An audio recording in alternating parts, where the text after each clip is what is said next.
We now come to a new book that we have not yet studied together, and that is the book of Judges. And so we will have an introduction to this book, as we do generally before we get into the actual text and start going verse by verse. And as you know, one of the concerns I always have in approaching a book of the Bible is, if possible, to know who wrote it. Now, many of these historical books of the Old Testament, nobody knows for sure who wrote them. You remember when we talked about Joshua, I mentioned that there's a Jewish tradition that Joshua wrote it.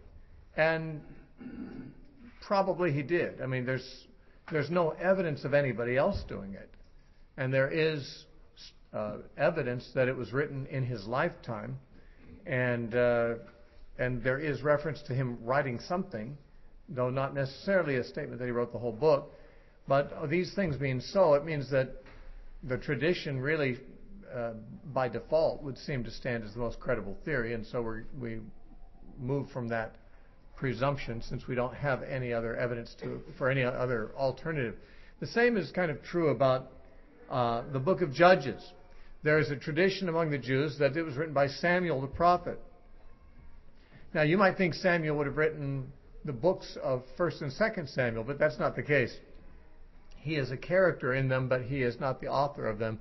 Actually, Samuel himself dies in the story in 1st Samuel, and obviously there's another part to that called 2nd Samuel. He obviously didn't write it all. But he could well have written Judges and Ruth, and that is the Jewish tradition. Ruth, I mention now because she also lived during the time of the Judges. We're told that in the opening line of the book of Ruth. It says, "And now in the days when the judges reigned, there was a certain so-and-so," and it goes and tells the story. So the book of Judges and the book of Ruth belong to the same period of time. And so the question is, could it be Samuel? Now, the Jews would not have said it was if there weren't some reasons to believe it. I mean, it's not just an arbitrary decision. But it's not necessarily possible to prove who wrote it any more than it is possible to prove who wrote Joshua. And therefore, the tradition, being a reasonable one, will stand unless it is overthrown by evidence. I don't believe there is evidence against it. But there are evidences of the time during which it was written, and they point, I think, to more or less confirm Samuel, because it is his time that we're talking about. For example, there are references in the book of Judges from the standpoint of the writer that tell us that the ark and the tabernacle apparently were no longer in Shiloh. Now, we read about the tabernacle being set up in Shiloh in the book of Joshua, and we read about it still being there in 1 Samuel. And it is in 1 Samuel when the boy Samuel is brought to live at the tabernacle that we find that the tabernacle is in Shiloh, and yet it is destroyed in a war against the Philistines in the book of 1 Samuel. In apparently Samuel's youth, when he was still young, the Philistines captured the ark, and it was never again in Shiloh. And they apparently destroyed the tabernacle at that same time, and it was never again erected in Shiloh. So the fact that the book of Judges indicates that it is written after the ark and the tabernacle are no longer in Shiloh puts it, at least there's a minimal early date. It could not be before. The book could not have been written while the ark was in Shiloh. And in Judges 18, verse 31, it says, "So they set up for themselves Micah's carved image, which he made all the time that the house of God was in Shiloh."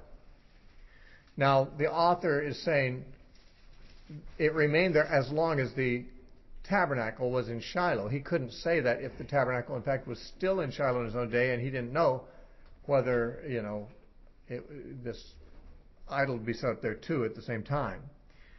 So he's talking about the house of God being in Shiloh as a past thing, not a continuing thing in his own time. Also in chapter 20 and verse 27, it says, "So the children of Israel inquired of the Lord," and it says in parentheses, "the ark of the covenant of God was there in those days." meaning there in Shiloh it's talking about. So in those days, the ark was in Shiloh. Obviously, in the days of the author, that isn't the case. He's describing to his own generation, his own readers, that there was a situation in those days that obviously was not current when written. So this is our first hint of the timing of the writing of the book. It was at least after the ark and the tabernacle were no longer in Shiloh. However, we have other indicators.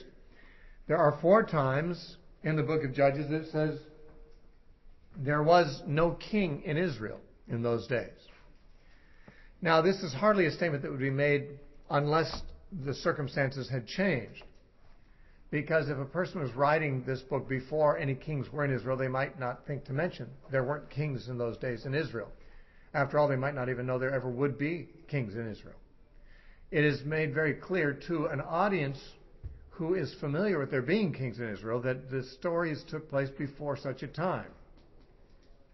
And those statements are found in chapter 17, verse 6, which says, there was no king in Israel, and every man did what was right in his own eyes. But also in chapter 18, verse 1, it says, in those days there was no king in Israel. And in chapter 19, verse 1, it says, it came to pass in those days when there was no king in Israel.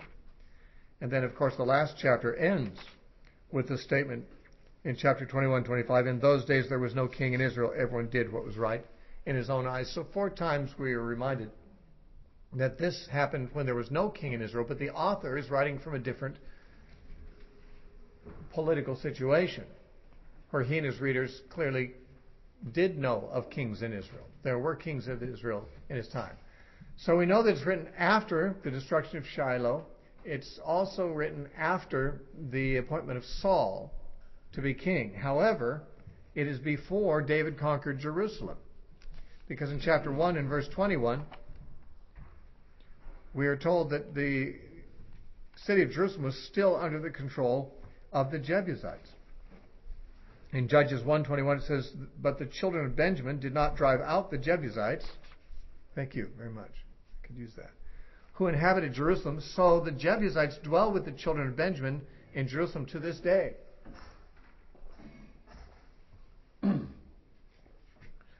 To this day means to the time that the writer lived in.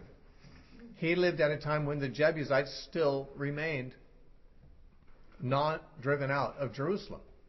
Now we know that they were driven out at the very beginning of David's reign. When he first became king, he made it his first order of business to go capture Jerusalem and take it from the Jebusites, and he did so successfully.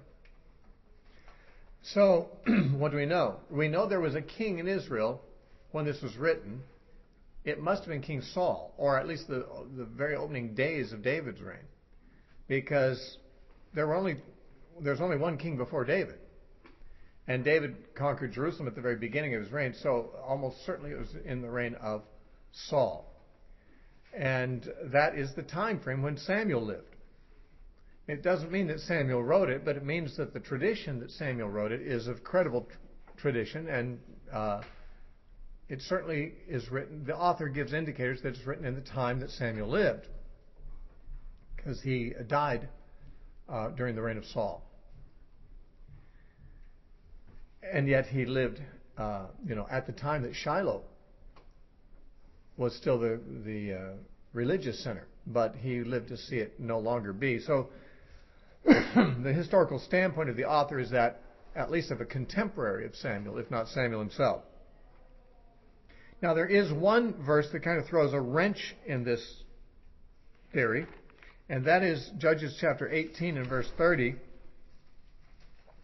because it says, then the children of Dan set up for themselves the carved image, and Jonathan the son of Gershom, the son of Manasseh, and his sons were priests in the tribe of Dan until the day of the captivity of the land. Now, some scholars think that this reference to the captivity of the land is a reference to the time when the Assyrians took the northern kingdom into captivity in 722 BC. That would be much later than Samuel's time. In fact, it'd be much later than David's, and it's hundreds of years after Samuel's time. So if this is referring to that captivity, then then it must be that it was written much later than Samuel's time. This is the only thing that would indicate that, and that is only an argument on the assumption that it is the captivity in 722 that it's talking about. The book of Judges, however, speaks of a number of captivities, as it were. There's a number of times when the enemies came in and oppressed and held Israel as their captives, so to speak. So it may be that this is not talking about 722 BC, but it could be talking about almost any of the times when invading armies came in and occupied and oppressed the land, particularly any of them that may have affected the tribe of Dan. Excuse me, yeah, my voice is definitely on the edge. Okay, so we're going to just say that the tradition is credible, and there's nothing at all to suggest an alternative author to the book of Judges. So we're going to allow for that. Now, the period that is covered is about 325 years. It is from the death of Joshua, which is thought to be around 1425, maybe 1424 BC. And it goes until the time of the end of Samson's ministry, if we could call it that, at right about 1100 BC. So that'd be 325 years approximately.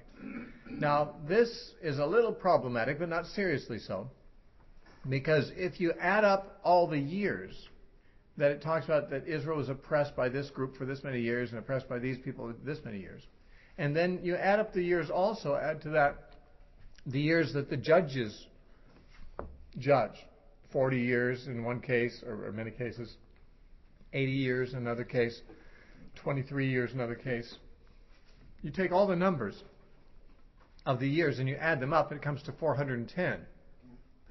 Now, 410 cannot be the length of the period because we know from the book of 1 Kings that from the Exodus to the building of the temple was said to be 480 years.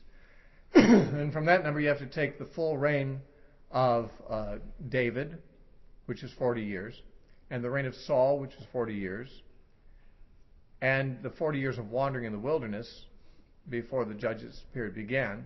Right there, you've got 120 years that you take away from the 480 years, and you're going to end up with, less than 410 years. So how is it that all these dates add up to 410 years when the period must be, at least 100, if not more, years less than that?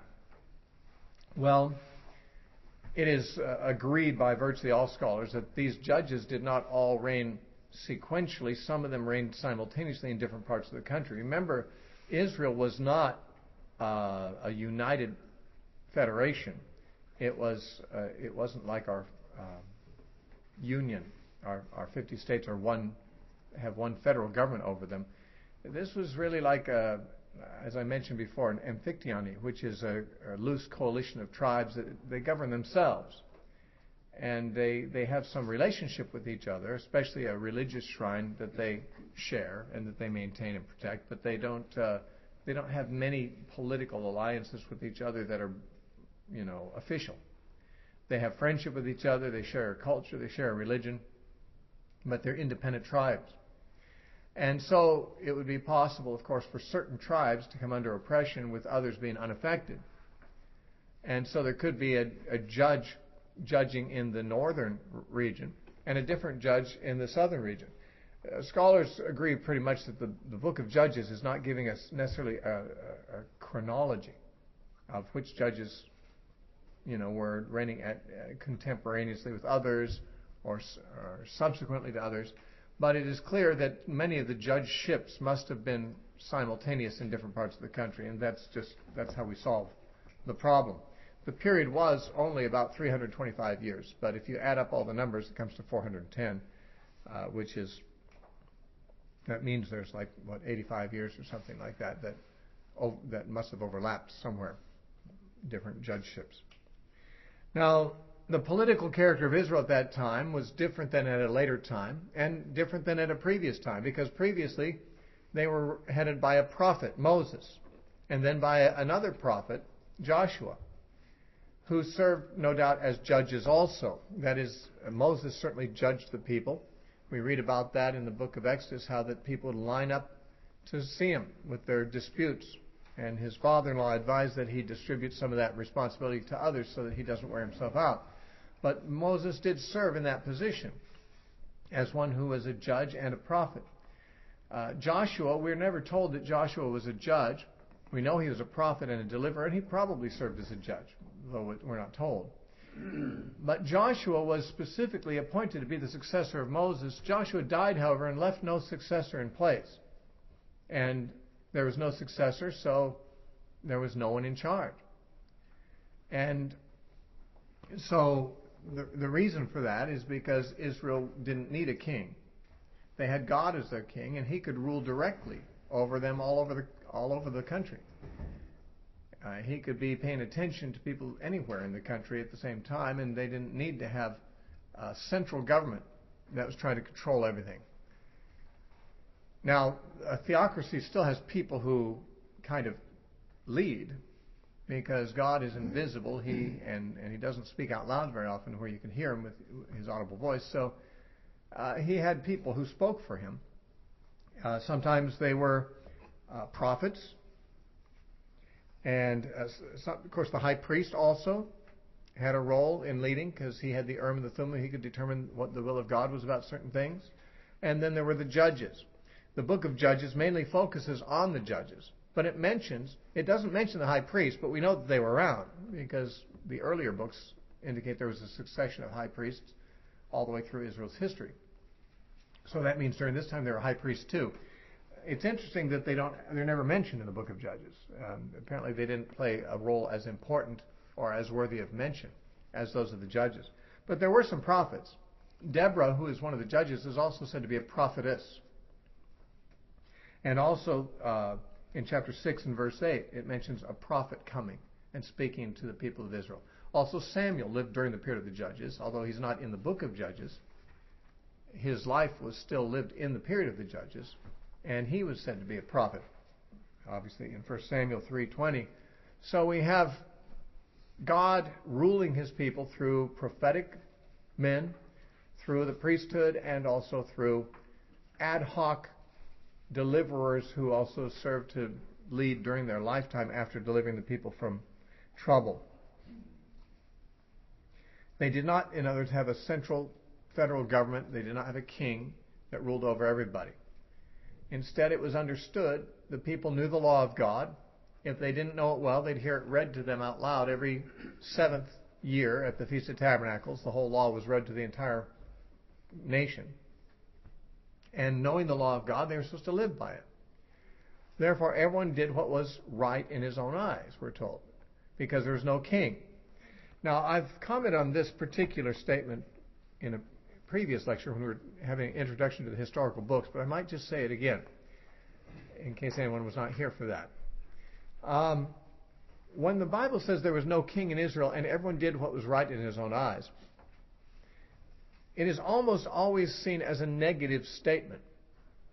That is, preachers always speak about that as if that's bad. But of course, there was a reason there was no king in Israel, and that's because God didn't want them to have a king. So the circumstance was not bad. When they finally decided they wanted one, God was upset with them, because he said, I'm their king. Why are they rejecting me? It was understood that God was their king and they didn't need another king. And that's why everyone had to do what was right in their own eyes. There wasn't someone telling them what to do, other than God, of course. Now, the reason that it is sometimes said it's wrong, or bad at least, a bad situation when people do what is right in their own eyes, is that too often what is right in their eyes is not the same thing that's right in God's eyes. But apparently God still thought it was better to let people do what their conscience dictated than to have them all do what one man's conscience, a king, would dictate. Because that man might be a bad man. At least when there's liberty and people can act before God according to their conscience, although many will do the wrong thing, those who want to do the right thing are free to do so. They don't have some oppressive king telling them they have to do the wrong thing. And that often happened later on, because when the kings of Israel came to be, they were almost all wicked. And a lot of them promoted idolatry and other evil. In the days of Ahab and Jezebel, she actually commanded people not to worship Yahweh, and she killed the prophets. That kind of oppression from a bad king is not better than a situation where everyone's free to do what's right in their own eyes. At least the bad people can't make the good people do the bad things when there's liberty. Of course, when there is such liberty, there's always the danger people will do the wrong thing because they're free to do what they want to do. And the book of Judges gives many examples of how the people did the wrong thing. But you see, when God is the king, he's the one who takes that matter into his hands. And he did. When his people were rebellious against him, he sent in oppressors. He sent in judgment upon them. He lowered the boom on them, just like a king might. If he's got rebellious servants, he will attend to that. So God is quite capable of attending to his own concerns. He basically set up a kingdom where people were free to obey their king according to their conscience. And some, no doubt, did. Unfortunately, very many did not. And God had to come in and, clean up the mess. But that's what he apparently preferred to do, rather than appoint an earthly king and make everyone do what he said. That is what the king said, an earthly man. So, I don't know that we can say it's a bad situation when there's no king in Israel and everyone does what's right in his own eyes. It is bad for those who do the wrong things. But as a general system of government, it is what God preferred, because he could have appointed a king anytime he wanted to. In fact, if he didn't want to appoint a king, he could have just appointed another prophet after Joshua, like Moses. He didn't even do that. Instead, he opted for a situation where there was no continuous leader over the whole nation. And it gave people the opportunity to show what their true colors were. Unfortunately, they were often bad colors, and he had to clean it, he had to judge them for it. But it still was the case that freedom allows people to show who they are. And that might be a good thing in the long run. A lot of Christians of my generation have seen a transition in the way that homosexuality is viewed in the public sector and so forth. Certainly when I was young, we didn't hear a lot about homosexuality. There were homosexuals, but they just weren't out in public that much. They were in the closet. But in our lifetime, we've seen that change. They've come out of the closet. And that has alarmed a lot of Christians. Say, well, this is a bad thing. Look how visible these homosexuals are. Well, they were there all the time, presumably. They just weren't visible. You just didn't know who they were. Is it a bad thing that people can show their true colors so you know what you're dealing with? I mean, there were closet homosexuals in those days who would hide in public restrooms and do things to little boys and things like that, which I was warned about by my junior high coach. In fact, they took all the boys out of the PE class once to tell them, you got to watch out for this. So we didn't know who the homosexuals were, because they were not free, really, to manifest who they were. When they do, for those of us who aren't that sympathetic toward that lifestyle and who think it's wrong, that becomes alarming. See, wow, look at these people coming out, publicly and saying who they are. But if they are that person anyway, even when they're not saying so, I don't know if it's worse to know who you're dealing with. Having freedom to express yourself means that you actually are known for what you are. The Israelites, if they were held under the fist of a king who didn't let them do the wrong thing, might have been just as evil people in their hearts, but it would never manifest it. But by giving people freedom to express themselves, they did horrible things, and God, had to deal with them because he was their king.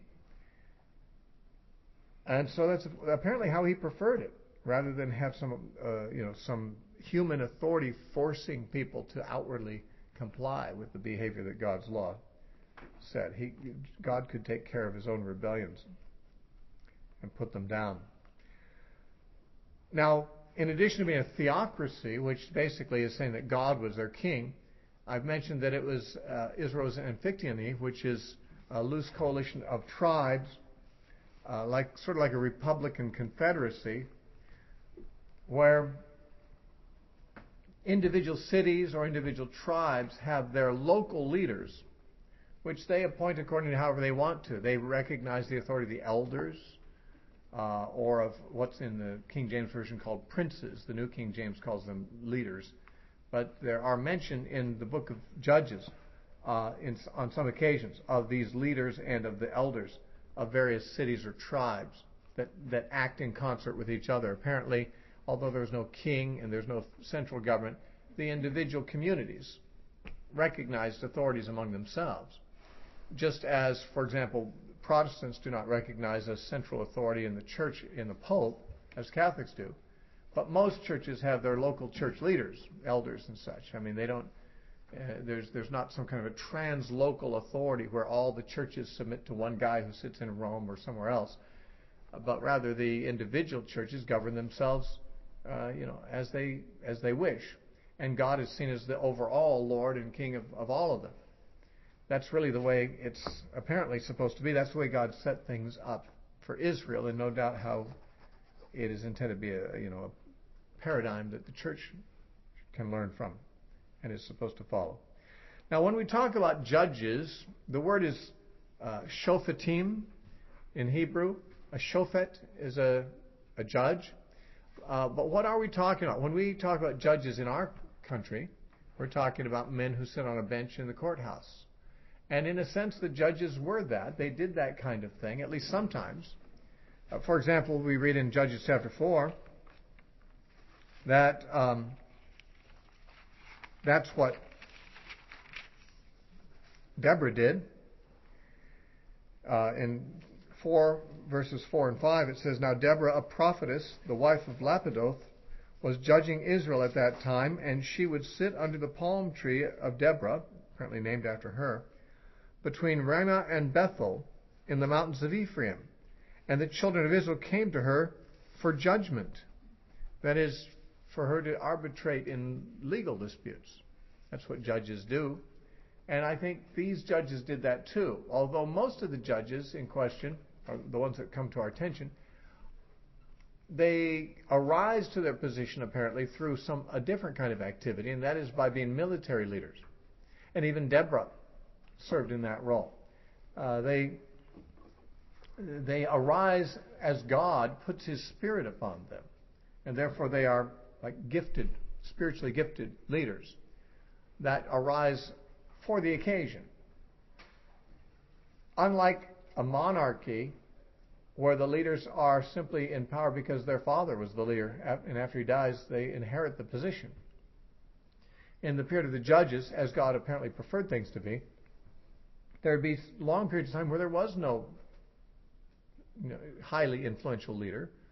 And then as the need arose, and as God wished to do it, He would bring a charismatic leader.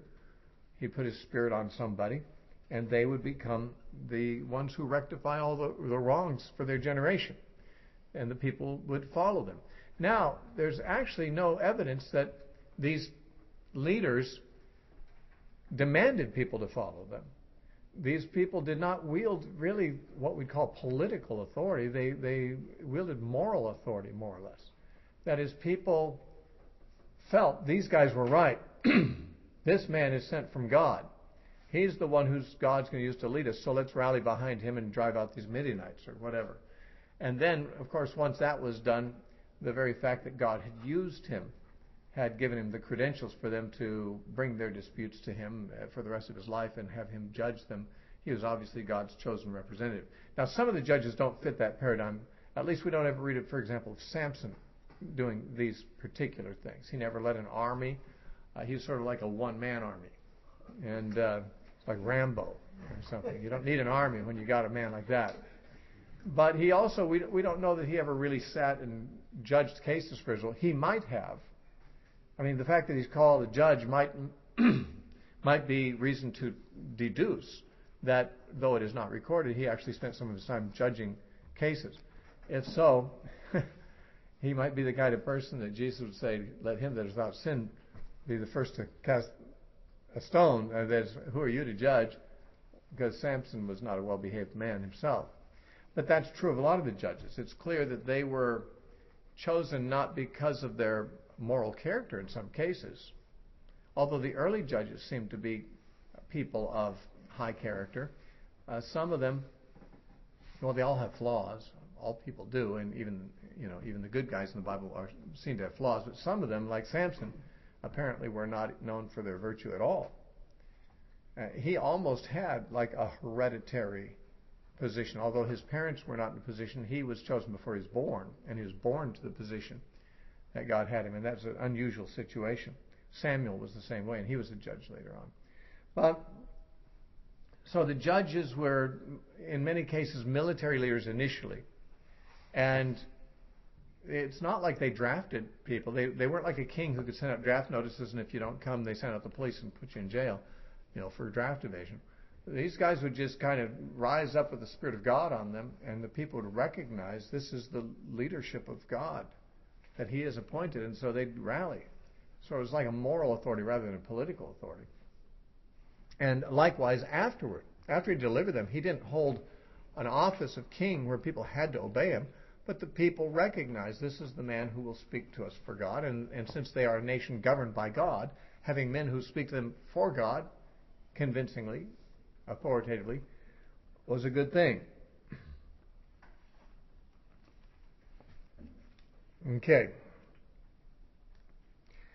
How many judges are there in the book of Judges? Well, it's not clear how to count them. There are 12 men who are obviously judges. There's a woman, too. She's also called a prophetess, but she also judged Israel. So I don't know if her primary title would be that of a judge or of a prophetess who also judged. But she does do, apparently the same things a judge does. So there would be 13 judges, including Deborah. Now there's another leader for 3 years during that time, Abimelech, but he was a usurper. The Spirit of God didn't come upon him. He didn't deliver his people. He actually was a usurper who made himself a tin-horn monarch, tyrant type of guy. And he came to an evil, harsh end after 3 years. So he was kind of an interruption. He was not legitimate. But he might be listed among the leaders because he did lead for 3 years as a usurper.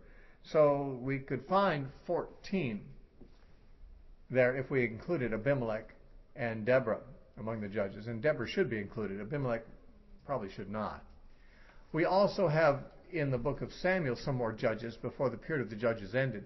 We've got Eli, and he was high priest and judge. And then we have Samuel, who was a judge and a prophet, and it was Samuel who shepherded the nation in the transition from the judges to the transition of the monarchy. Samuel is considered to be the last of the judges, although it does say that he set his sons up to be judges. But that didn't last long because the people didn't like his sons, and so they didn't really hold position very long. Apparently when he set his sons up to be judges, that's when the people came and asked for a king. So they never really ended up judging, and they weren't really, that would have been like a hereditary thing, and that was not what materialized. Samuel's the last of the judges, usually considered the first of the prophets, although there are people called prophets before him. He was the first to organize an order of prophets and to set up companies of prophets in various towns. It's called the Sons of the Prophets. And so there was forever after that, Israel, well not forever, but for a long time after that, Israel had a series of prophets that spoke to them, and Samuel was the one who kind of is seen as the founder of that order. But he's not in this book. But his story picks up at the end of this book, and he is also a judge. So there are 13 judges, including Deborah, in the book of Judges. There's Abimelech, and then there's 2 more judges, Eli and Samuel, found in 1 Samuel in the early chapters. Now, the structure of this book, its outline and so forth, is pretty easy to identify. There's an introductory section, and there's appendices at the end, and there's a main body of the book in the middle. The introductory section is roughly chapters 1 through 3, but 1 through 2, but includes the first 6 verses of chapter 3. That's how I read it anyway, because in chapter 3, verse 7, you begin to have the story of Othniel and the cycles of the different judgeships. So the first 2 chapters and the first 6 verses of chapter 3 are the introductions. I say introductions because chapter 1 up through chapter 2, verse 5 seem to give an introductory to the book, but it's just a preliminary introduction. There's another introduction that kind of starts over again in chapter 2, verse 6. Goes back to Joshua's time. You see, chapter 1, verse 1 begins with the word, now after the death of Joshua. So it starts talking about things that happened after the death of Joshua, and I think those things go all the way up through chapter 2, verse 5. And then it's as if you hit the restart button and say, well, I really want to introduce this book differently than that. Let's start again. Let's start with Joshua's passing again. So verse 6 of chapter 2 says, when Joshua had dismissed the people, the children of Israel went each to his own inheritance to possess the land. So the people served the Lord all the days of Joshua. That tells of his death again, as it did in chapter 1, verse 1. So we have 2 introductions, and this second one runs from chapter 2, verse 6 to chapter 3, verse 6. And so those 2 introductions together provide the introductory to the main body of the book, which is a series of 6 cycles of judgeships. Now, I said there's like 13 judges. Why are there 6 cycles and not 13? Because many of the judges, we aren't told that they rose up in the same manner or in the same circumstances as others. There are 6 times when it says, again Israel departed from the Lord. And that begins a new cycle, and that cycle goes 6 times. The people depart from the Lord, they worship other gods. God needs to discipline them, so he sends in an oppressor who oppresses them for a certain number of years. Then the people finally cry out to God, and he raises up a judge to deliver them. The judge leads them in the military conquest of their enemies, provides liberty for them, and then serves as their judge for the rest of his life. And that's the whole cycle. Then the next cycle is, and again Israel departed from the Lord. And it gets to be like a broken record. You hear it again and again. I mean, that's the most obvious thing about the book of Judges, is how this pattern repeats and repeats and repeats. And there are 6 cycles like that. In the midst of that, usually in one cycle there's one main judge, although in the case of Deborah and Barak, they were both judges simultaneously. But usually it's one guy who rises up as the high point of the cycle of disobedience and repentance and deliverance. Othniel is the first of them. Ehud is the second, but there's also a judge named Shamgar who is mentioned briefly in chapter 3, verse 31. We know nothing about him except his exploit of killing 600 men of the Philistines with an ox goad. But it says he also delivered Israel, but in what way is unknown. It says that some people believe that he was just kind of acting on his own, sort of clearing the highways of brigands, that most people didn't want to travel the highways because roaming Philistines and brigands would attack you and steal from you and maybe even kill you. So people were taking the byways and not the highways. And so he stood up there and took on the Philistines as they came and killed 600 of them. Maybe not all at once. My impression is that Samson killed 1,000 Philistines at one time in one battle with a jawbone of an ox. We're not told if Shamgar did it, all at one time, but he may have simply encountered them as they came along and killed them, so that he kind of cleaned up the neighborhood so that it was safe for Israel to travel on those roads. That's how some commentators see it. But he wasn't part of a cycle like these others. He just kind of rose up and did some stuff. Then there's Deborah and Barak as the third cycle. and then Gideon. And Gideon is the main judge of that cycle, but also his son Abimelech is the one who usurped position, made himself a king briefly until he died. And then we have mention in chapter 10, verses 1 through 5, of Tola and Jair, which we don't know much about. Just a few verses mention them being judges, but they don't arise in the cyclic way that the others do. And then we have Jephthah, and then Samson. So there are 6 primary judgeships, and there are some lesser ones mentioned as corollaries to it. These lesser ones, we don't know if they were contemporary.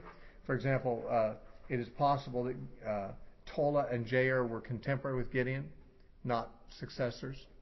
That is not coming afterwards. It's possible that Shamgar did what he did around the same time that Ehud was judging, and that would explain why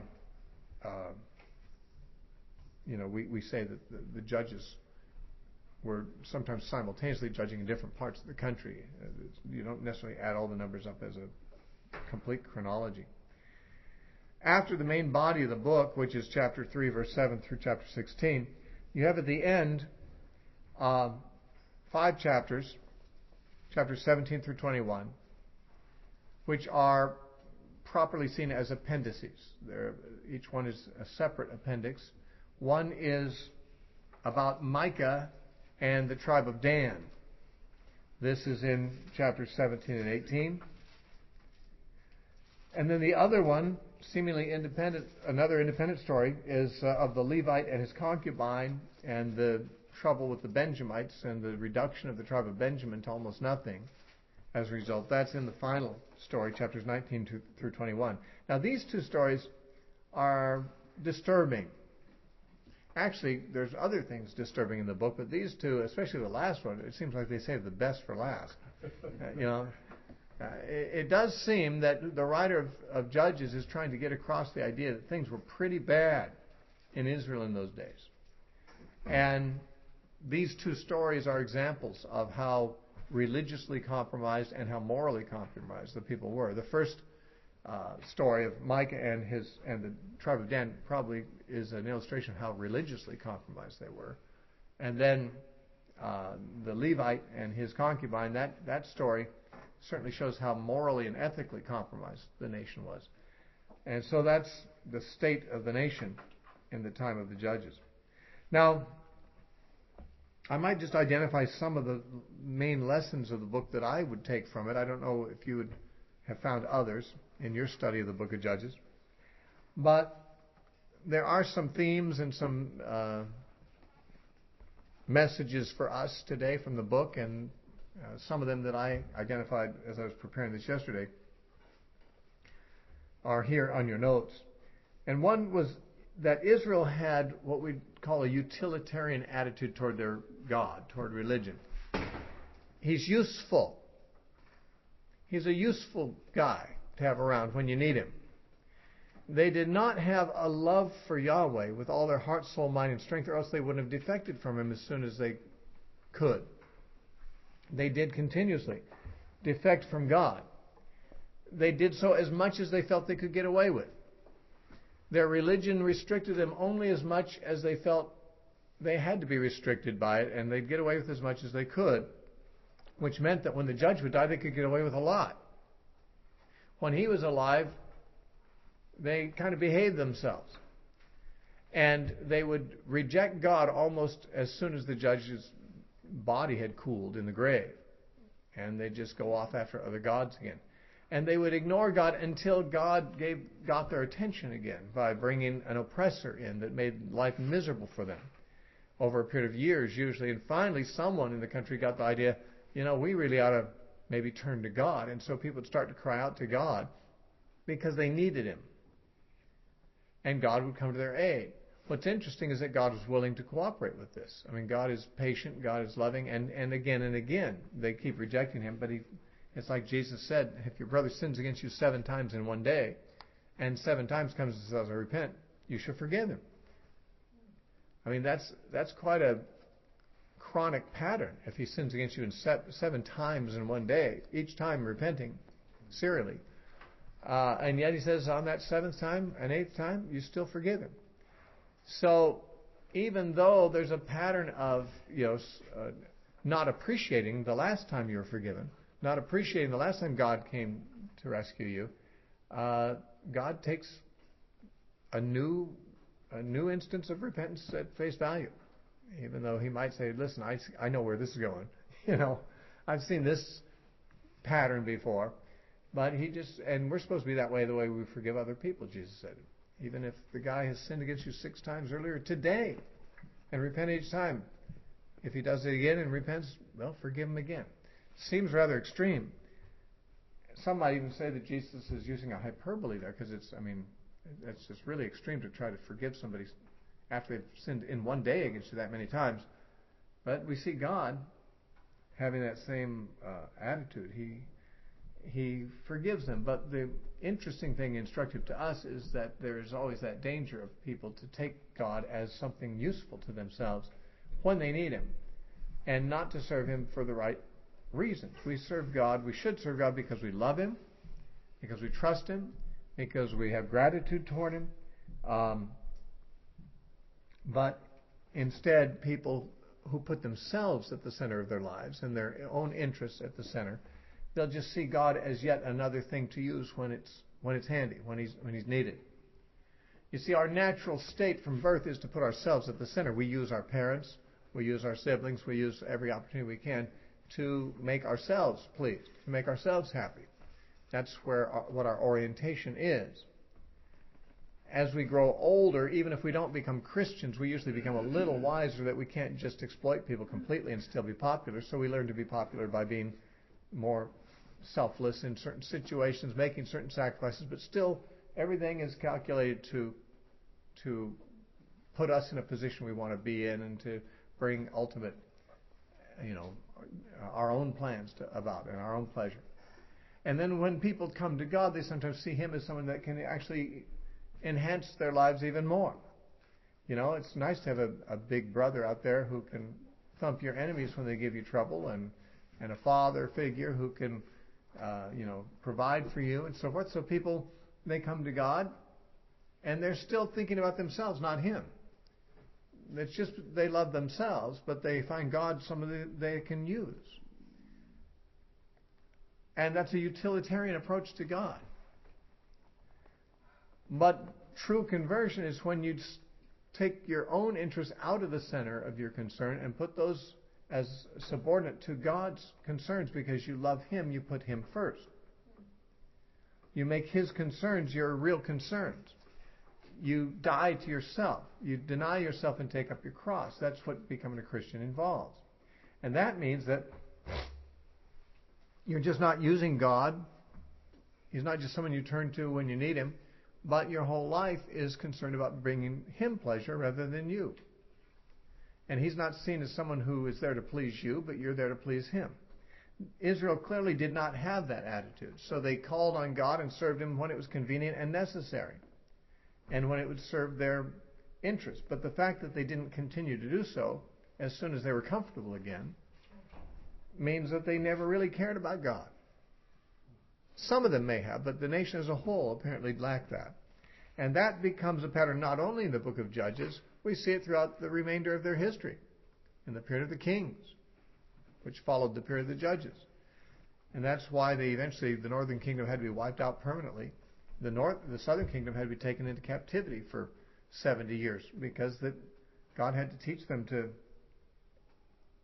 put God first. So that's one lesson we see in the book of Judges very clearly in these people. Another is that God preferred to allow people to do what was right in their own eyes rather than to impose a monarchical authority. Now, how this applies to the Christian life would apparently mean that we have to give people the liberty to be what they're going to be. That doesn't mean what they're going to be is okay, but it means that we're not in a position to rule over them and make them, jump when we tell them to jump, or conform to what we impose upon them. We can tell them what's right, and we should, and we can urge them to do what's right, but we cannot make people behave. Human beings cannot make other human beings, really righteous. A king can make people conform by laws and by disciplines and by, threats. But no one can make somebody righteous. That's something that has to be from the heart. And God seems to prefer a system of religion which is not law but is grace, where people who do have the right heart toward Him, who do serve Him for the right reasons, can do so with liberty. Where the Spirit of the Lord is, there's liberty, Paul said in 2 Corinthians 3:17. And so, where law is, there's no liberty. But where the Spirit of the Lord is, there is liberty. The Spirit of the Lord is the way that God governs His people since the coming of Christ. The law was the way He governed them before. But by not having a monarchy during this time, it sort of illustrated the principle that everyone does answer to God alone and not to some central authority. And God apparently preferred that, as we said earlier, even though there was the risk that people would make the wrong choices, and they often did. He still preferred the system, that they had the right to make their choices. Another lesson is that God will discipline His own children when they need it. There was no king in Israel who could bring them back under the law. If God had appointed a king, He could have done that. The problem is, once there were kings later on, they very seldom did bring people back under the law. Josiah tried to, Hezekiah did, but most of the kings, actually led people astray. But we shouldn't worry that people have liberty, because God can take charge of the situation if He wants to. We might say, well, if there's no powerful leader of the church, who's going to keep the church from going wild? Well, I guess God will have to do that. Well, you might say, but God hasn't prevented that. Obviously, people in the church do sin. Well, the church does need to have discipline, the whole church as a whole. Like in Israel, they had local elders. They had local leaders in the cities to no doubt keep people from being criminals. But there was nobody there to make them pious. There was no one there to make them true worshipers, because no one can do that to another person. That's something that has to come from the heart. And God is the one who's the shepherd of our souls.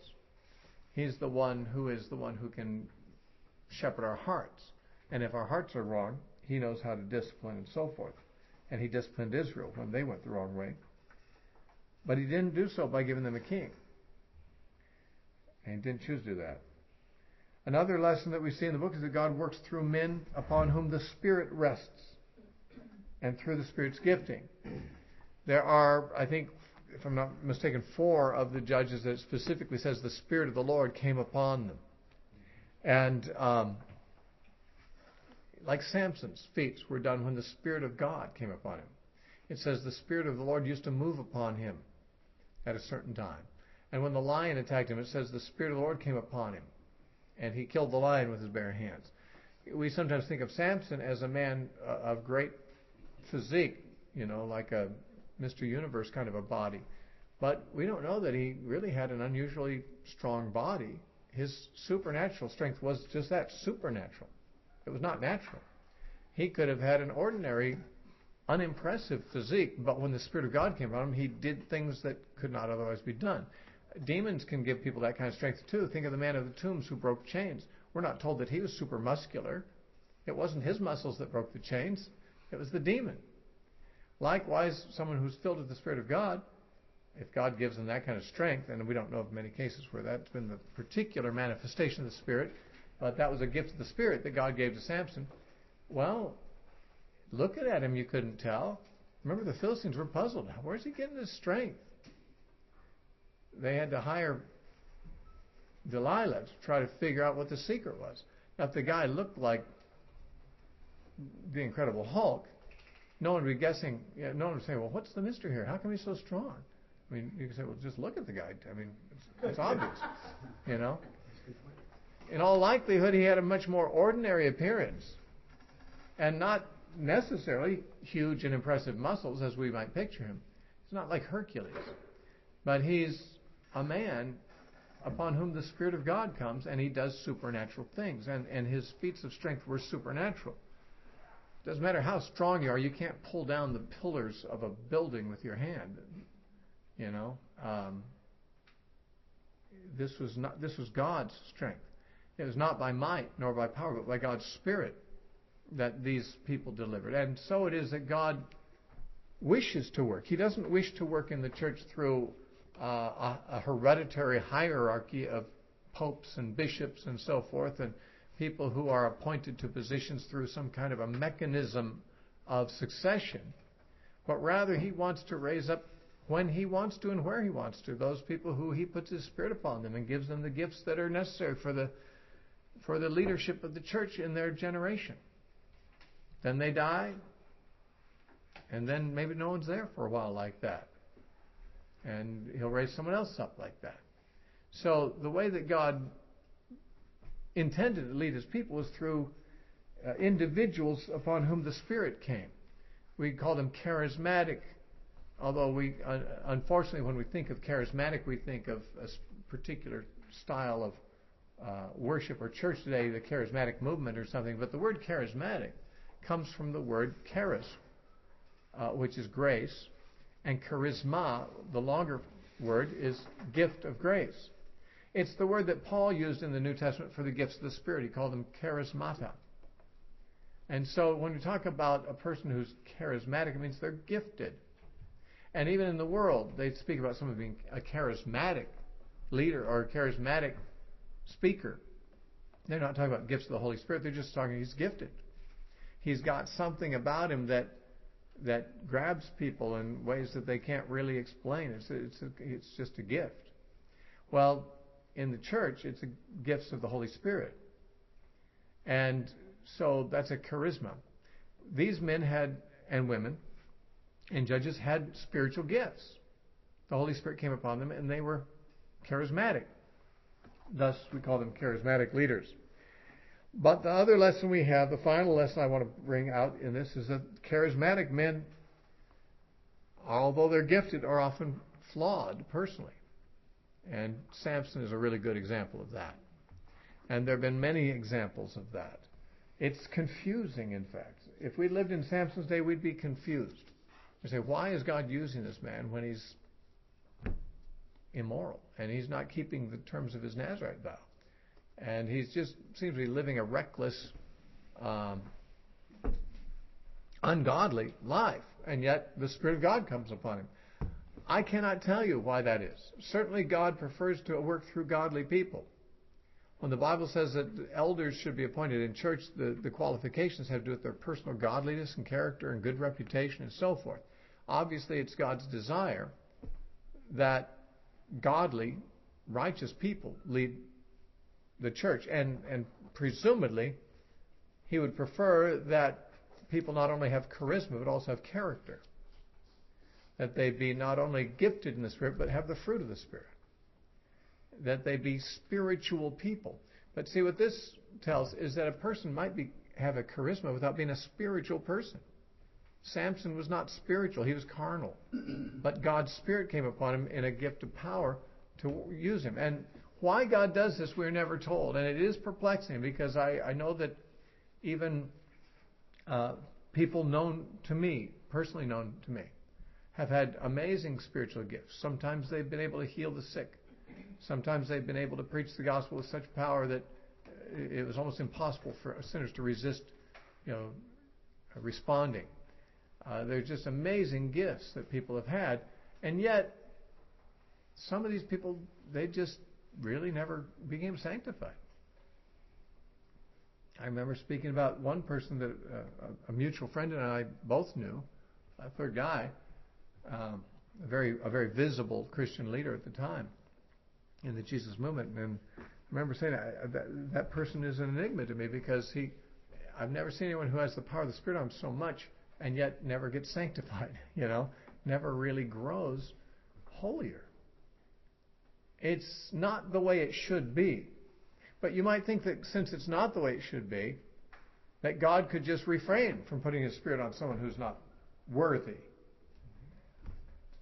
And maybe the fact that He does that once in a while is simply a way of reminding us that the gifts of the Spirit are of grace.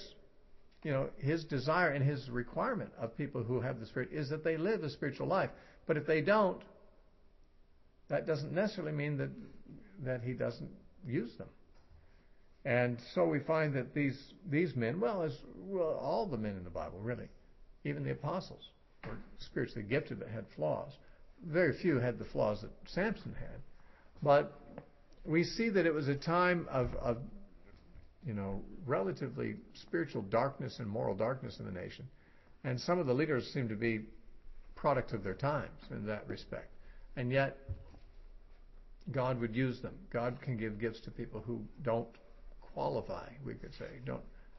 He even gave his Spirit at times, briefly, to people like King Saul when he was persecuting David, or Balaam, or something like that. And Jesus said, many will say to me that day, Lord, Lord, we prophesied in your name, and cast out demons in your name, and did many mighty works in your name, and I will say, I never knew you.